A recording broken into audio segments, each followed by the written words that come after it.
是怎么回事？玉香，这是转职玉香。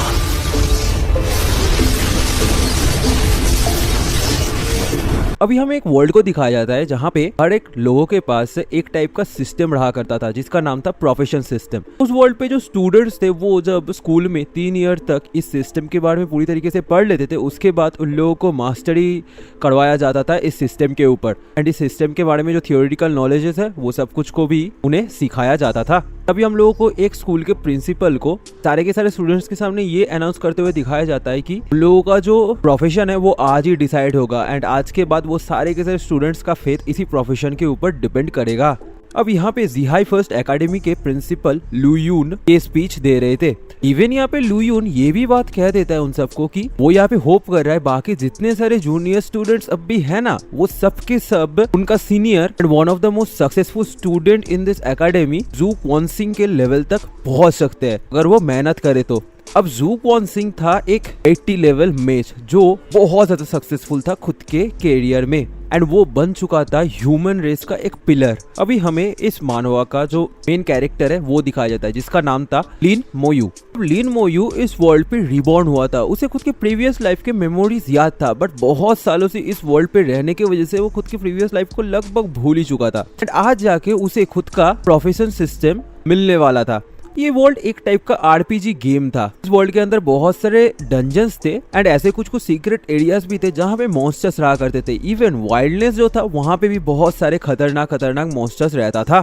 कोई एक पर्सन जब प्रोफेशन सिस्टम को हासिल कर लेता है उसके बाद वो खुद के प्रोफेशन के हेल्प से उन सारे मॉन्स्टर्स को स्ले कर सकता है। इन सारे मॉन्स्टर्स को मारने के बाद उसे बहुत सारे पैसे भी मिलेगा इस वजह से।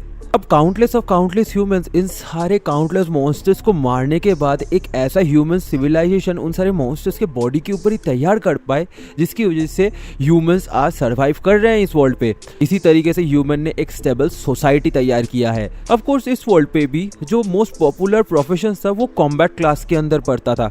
सेकेंड प्रोफेशन जो था वो था सपोर्ट क्लास प्रोफेशन एंड उसके बाद आता था लाइवलीहुड प्रोफेशन। अब ये जो combat and support class professions था उसे भी 5 भागों में भाग किया गया था। Low, medium, high, rare and legendary professions. अब 10 सालों तक ये जो ज़िहाई सिटी है उसने कभी भी एक लेजेंडरी प्रोफेशन के स्टूडेंट को तैयार नहीं कर पाया। अब प्रिंसिपल यहाँ पे सबको कह देता है कि ये जो ट्रांसम्यूशन सर्किल है वो एक्टिवेट हो रहा है। इसी सर्किल के हेल्प से वो लोग ये डिटरमाइन कर पाएंगे कि एक इंडिविजुअल का प्रोफेशन है क्या। अब यहाँ पे लिन का एक दोस्त गाओ यांग उसे पूछ लेता है कि उसका डिजायर प्रोफेशन क्या है। अब गाओ यांग का तो डिजायर प्रोफेशन था एक नाइट बनना। ऑफ कोर्स वो बहुत ज्यादा अच्छे फिजिक्स वाला एक पर्सन था, इसी वजह से अच्छा फिजिक्स रहता के बावजूद वो अगर एक नाइट बन जाता है तो ये उसके लिए सबसे बढ़िया रहेगा। अब गाओ यांग को भी पता था कि लिन एंड एक और स्टूडेंट याजू इन दोनों का ही रिजल्ट बहुत बढ़िया था इस एकेडमी के अंदर। इसी वजह से गाओ यांग इतना तो श्योर था कि इन दोनों को ही एक बहुत बढ़िया प्रोफेशन मिलेगा। गाओ यांग जब यहाँ पे लिन के साथ बात कर रहा था तभी कुछ स्टूडेंट्स आके गाओ यांग को रोक लेते हैं एंड उसे पूछते कि वो उस जैसे बेवकूफ के साथ क्यों बात कर रहा है। वो एक एरोगेंट पर्सन है जो किसी के साथ बात नहीं करता। हाँ, यहाँ पे ये बात सही है कि इस एकेडमी के अंदर उसका रिजल्ट बाकी सबसे बहुत ज्यादा है बट फिर भी उसमें खास क्या है। आज अगर वो खुद के प्रोफेशन को सिलेक्ट करता है तो शायद से उसे एक लाइवलीहुड प्रोफेशन ही मिलेगा। ये सबके सब बहुत ज्यादा जेलस थे लिन के सक्सेस की वजह से।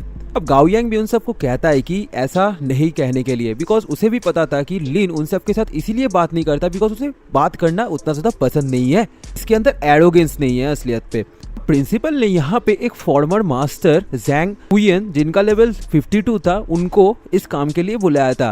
प्रिंसिपल उनके पास जाके उनको सॉरी कहता है बिकॉज इस मोमेंट पे वो जैंग क्वेंग को डिस्टर्ब किया था इस काम को करने के लिए, बट जैंग क्वेंग इस बारे में कोई भी माइंड नहीं करता। वो भी यहाँ पे बहुत ज्यादा इंटरेस्ट था इन सारे के सारे स्टूडेंट्स का प्रोफेशन देखने के लिए। इवन लिन भी जैंग को देख के बहुत ज्यादा हैरान हो जाता है बिकॉज उसे भी पता था कि ये जो ओल्ड मैन है ना ये एक मास्टर है खुद के प्रोफेशन में एंड वो एक रेयर टाइप सपोर्ट प्रोफेशन भी है। अब प्रिंसिपल सारे के सारे स्टूडेंट्स को कहते हैं कि वो अभी एक एक करके हर एक स्टूडेंट्स का नाम लेंगे। जिन सारे स्टूडेंट्स का वो नाम लेंगे उन सबको ये सर्कल के अंदर आना है खुद के प्रोफेशन को देखने के लिए।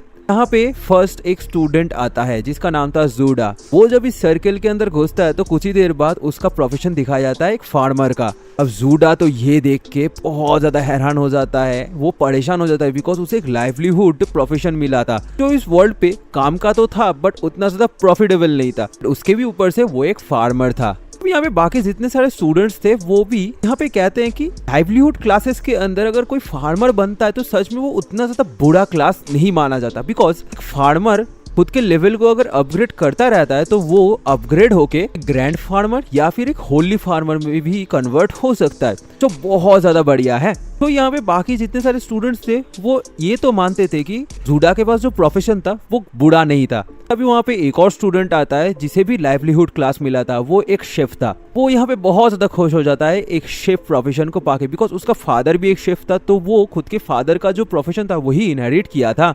मास्टर भी यहाँ पे कहते हैं प्रिंसिपल को कि इस ईयर के जितने सारे स्टूडेंट्स थे वो बहुत ज्यादा एवरेज दिख रहे हैं। इवन प्रिंसिपल भी कहते हैं कि हाँ, अब तक जितने सारे स्टूडेंट्स आए हैं सबके सब बहुत ज्यादा एवरेज ही हैं।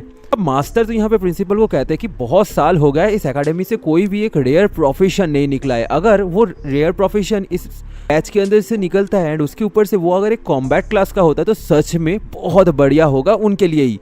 प्रिंसिपल तो यहाँ पे कहते हैं कि जिहाई सिटी के अंदर ऐसे एक या फिर दो ही रेयर प्रोफेशंस होगा जो रहते हैं। तो यहाँ पे प्रिंसिपल का उम्मीद तो कम ही है इस बात के ऊपर। अब यहाँ पे जो नेक्स्ट स्टूडेंट थी वो थी जियाई जुई। वो भी लिन की तरह एक बहुत ज्यादा अच्छा स्टूडेंट था इस एकेडमी की। जिया यहाँ पे लिन के साथ कम्पीट कर रही थी।